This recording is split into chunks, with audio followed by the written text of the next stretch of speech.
When you think of greatness in football, a few names flash through the mind: Brazil's magic, Germany's machine-like precision, and Argentina's raw passion. But then there's Spain, a country whose national team has not only dominated at its peak, but continues quietly, relentlessly to remain a formidable force. Even when critics whisper that Spain is past its prime, they rise again.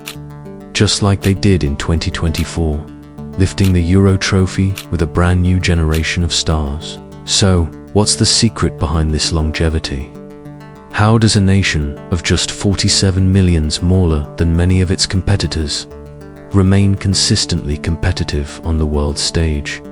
This isn't a fluke. It's a masterclass in structure, philosophy, and adaptation. Let's peel back the layers of La Roja's footballing DNA and uncover why Spain never stays down for long. In Spain, football isn't taught. It's absorbed like air. From the narrow alleyways of Madrid to the courtyards of Cadiz, children grow up with a ball as their best friend. You don't need mucha wall, a patch of pavement, and 2 flip-flops as makeshift goalposts. That's the real First Academy. That's where the magic starts. Here, the emphasis is never about win at all costs. It's about learning to love the ball, about control, creativity, expression. While other countries teach systems and shapes, Spain teaches intuition.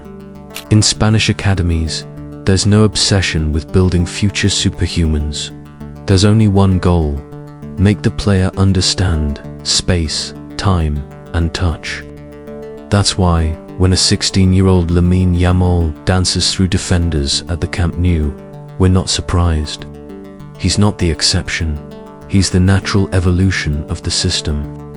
There's an unspoken belief in Spain: if you can control the ball, you can control the game.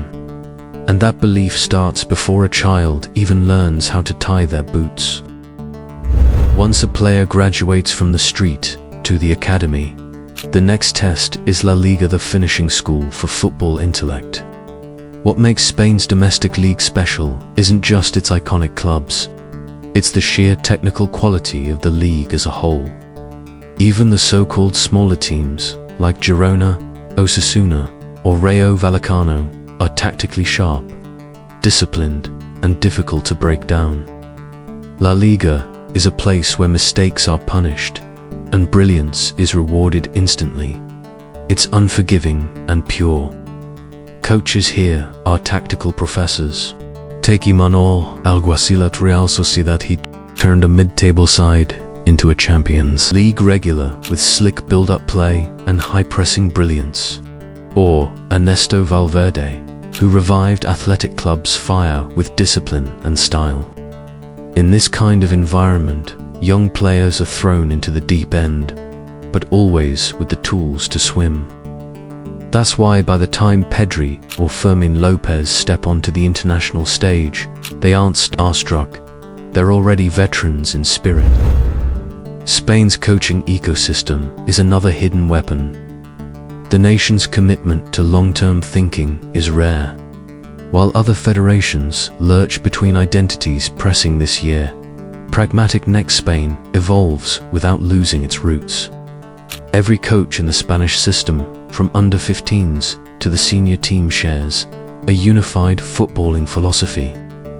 That's why players can move seamlessly through the ranks. That's why styles stay fluid but familiar. When Luis de la Fuente took charge, some questioned his lack of star power.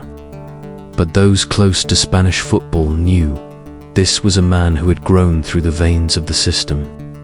He had won youth tournaments. He had coached almost every player he later led to Euro 2024 glory. De la Fuente didn't tear up the blueprint. He retooled it, keeping the possession DNA, but injecting more pace, pressing, and unpredictability. In his Spain, Dani Olmo could float like an artist, Rodri could orchestrate like a metronome, and Nico Williams could explode down the wings. Tactics come and go, but Spain's real advantage a coaching culture built on trust, clarity, and continuity.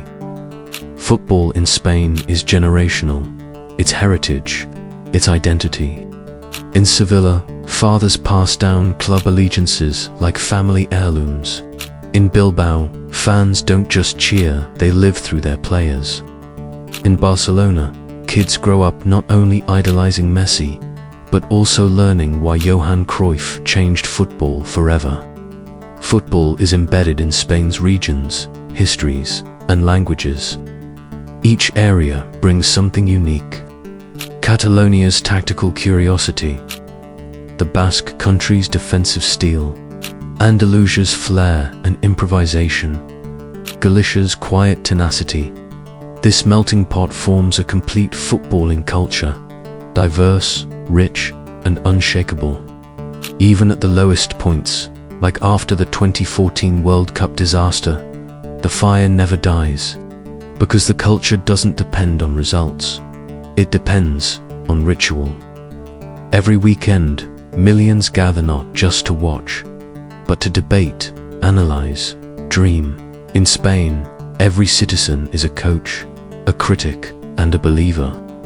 That's why the system never truly breaks, because the passion beneath it refuses to vanish. Behind every great footballing nation is a structure that few fans ever see. The RFEF, Royal Spanish Football Federation, has had its controversies, but in terms of football operations, it remains one of the world's most efficient bodies.